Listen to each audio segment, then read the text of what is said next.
मेहरीन जो कि इंतज़ार कर कर के थक चुकी है क्योंकि उसको कोई भी रिस्पॉन्स नहीं मिल रहा है शामिर की तरफ से। वो बहुत ज़्यादा इंतज़ार करती है, कभी उसके दोस्त को फ़ोन करती है और कभी कुछ करती है, यानी बहाने-बहाने से कभी उनके घर जाती है। लेकिन उसको अंदाज़ा हो रहा है कि जो कुछ उसने कहा है, यानी कि जो भी उसने मोहलत माँगी है, वो बिल्कुल झूठ है, बिल्कुल फ़ेक है। इसलिए आप देखेंगे कि वो अपने बाप से जाके बात करती है और कहती है कि आप कितने बेवकूफ़ बन सकते हैं, मैं तो सोच भी नहीं सकती थी। आगे से वो कहता है कि मैं जानता हूँ कि हो सकता है कि शामिर का दिल ना हो, लेकिन सियासत यही है कि अभी खामोश रहा जाए और वक़्त पर छोड़ा जाए कि आगे क्या करना है और किस तरीके से करना है। हमें वक़्त को चेंज करना आता है, इसलिए तुम टेंशन मत लो। जिसकी वजह से सुनकर मेहरीन कहती है कि ऐसा ना हो कि वक़्त को बदलते-बदलते आप सब कुछ ही बदल डालें, क्योंकि आपको जो कुछ करना है बहुत सोच समझ के करना है। मुझे वैसे लग नहीं रहा और ना ही कोई उम्मीद नज़र आ रही है कि आप कुछ कर सकेंगे, क्योंकि अगर आप कुछ कर सकते तो अभी तक शमीर की कॉल आ जाती।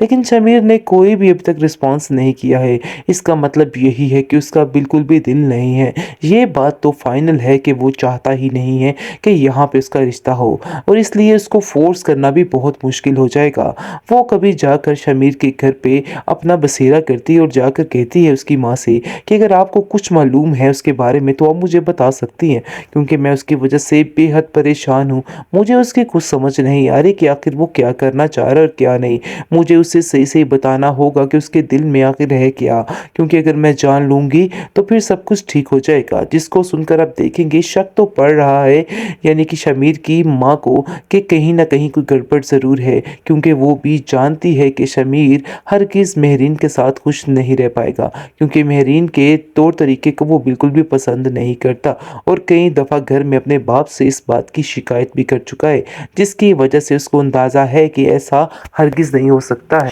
खैर आप देखेंगे कि जैसे ही सुकैना बात करती है जाके शिब्रा से और शिब्रा को कहती है कि शिब्रा मुझे पता है कि तुम उससे बेहद प्यार करने लग गई हो, लेकिन इस बात को वो एक्सेप्ट नहीं करती है और वो कहती है कि तुम्हारा दिमाग ख़राब हो चुका है, ऐसी कोई बात नहीं है। आखिर मैं उस इंसान से कैसे मोहब्बत कर सकती हूँ जिसका ना कोई फ्यूचर है और ना कोई कुछ है। आगे से सुकैना उसको समझाती है कि एक तरफ तो तुम बातें करती हो बहुत ज़्यादा अच्छी और दूसरी तरफ तुम उसको ऐसे कह रही हो, लेकिन वो जानबूझ के सुकैना को चिढ़ाने के लिए कह रही है कि ऐसी कोई बात नहीं है और सुकैना कोई ऐसी बात समझने मत लग जाए। लेकिन उसके दिल में अब लड्डू फूटने लग गए हैं और वो काफ़ी ज़्यादा खुश है फजल बख्श को लेके, क्योंकि वो जब उसको नहीं देखती है तो वो बेचैन सी होने लग जाती है और उसको खुद इस बात की समझ नहीं आती है कि आखिर क्या हुआ और क्या नहीं। दूसरी तरफ जो उसकी माँ है शिब्रा की, उसने फजल बख्श के बगैर रहना ही छोड़ दिया है।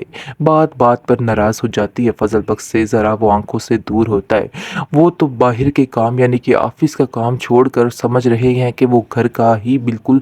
फ़र्द है और घर का ही सारा सिस्टम है उसके साथ, जिसकी वजह से उसकी माँ भी काफ़ी ज़्यादा खुश है। आप देखेंगे कि दस्तरखान पर जब फजल बख्श नहीं होता है तो कोई खाना नहीं खाता है, कोई उसके बगैर कुछ भी नहीं करता है, यानी कि हर चीज़ में उन्हें उस चीज़ की आदत हो चुकी है और वो बार बार फजल बख्श का ही नाम लेते हैं और कोई भी उसके बगैर नहीं रह पा रहा है। फजल बख्श भी इनकी फैमिली से मिलकर बेहद खुश हुआ, क्योंकि वो जानता है कि ये लोग सब दिल से प्यार करने वाले लोग हैं, जिसकी वजह से आप देखेंगे कि वो कहेगा कि मुझे इस बात का दुख है सुकैना कि अगर मेरी हकीकत इन लोगों पर खुल गई तो ये लोग मेरा क्या करेंगे। ये ऐसा ना हो कि मुझे शिबरा छोड़ दे। मुझे इस चीज़ की टेंशन ने बिल्कुल बेकार कर दिया है। मुझे समझ नहीं आ रही कि आखिर मैं क्या करूं या क्या ना करूं। बेहतरीन ड्रामा सीरियल इश्क मुर्शद के इस एपिसोड में आप देखेंगे जी, फजल बख्श को अंदाज़ा हो जाता है कि शिब्रा की फैमिली बिल्कुल भी फेक फैमिली नहीं है,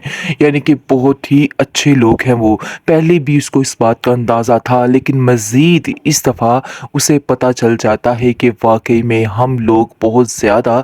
धोखा कर रहे हैं लोगों के साथ, जिसकी वजह से ये सब कुछ हो रहा है। और ये गुर्बत देख के वो बहुत हैरान और परेशान हो जाता है और उसकी आंखों में पानी निकल आता है और वो कहता है कि काश ये सारा कुछ ख़त्म हो जाए और सब कुछ ठीक हो जाए और अपने दिल से वो अहद कर लेता है कि वो अपनी पूरी कोशिश करेगा कि वो उन जैसे लोगों की तरह ना बने, बल्कि इन जैसे लोगों के दिलों को समझे और इन जैसे लोगों की तरह ही बने। आप देखेंगे कि किस तरह से वो शिप्रा को तसल्ली देता है और कहता है कि तुम परेशान मत हो, मुल्क के ये हालात बहुत जल्द बेहतर हो जाएंगे, तुम्हें परेशान होने की कोई भी ज़रूरत नहीं है। शिप्रा उसको कहती है कि तुम तो ऐसे कर रहे हो कि जैसे तुम बहुत बड़े सियासतदान हो फ्यूचर के, जिसकी वजह से वो हंसने लग जाता है और कहता है कि नहीं, ऐसी कोई बात नहीं है, मैं तो बस वैसे ही बात कर रहा था। लेकिन आप देखेंगे कि दोनों जी खटपट जो होती रहती है वो अब मोहब्बत में बदलना शुरू हो चुकी है और शिप्रा जो है उससे बेहद मोहब्बत करना शुरू हो जाती है, लेकिन इस चीज़ का इजहार नहीं कर पा रही है और खामोश हो जाती है। लेकिन सुकैना इस बात को महसूस कर रही है और सुकैना फजल बख्श को कहती है कि आप फिक्र मत करिए, सब कुछ ठीक होने वाला है। मुझे ऐसा लग रहा है कि जैसे शिप्रा के दिल में ये मोहब्बत शुरू हो चुकी है, इसलिए अब आपको परेशान होने की बिल्कुल भी कोई ज़रूरत नहीं है। बहुत जल्द ये एलानिया भी बात सामने आ जाएगी, जिसको सुनकर फजल बख्श बहुत ज़्यादा खुश हो जाता है और कहता है कि मुझे यकीन है ऐसा ही होगा, क्योंकि वो कभी भी मेरी मोहब्बत को ठुकरा नहीं सकती है।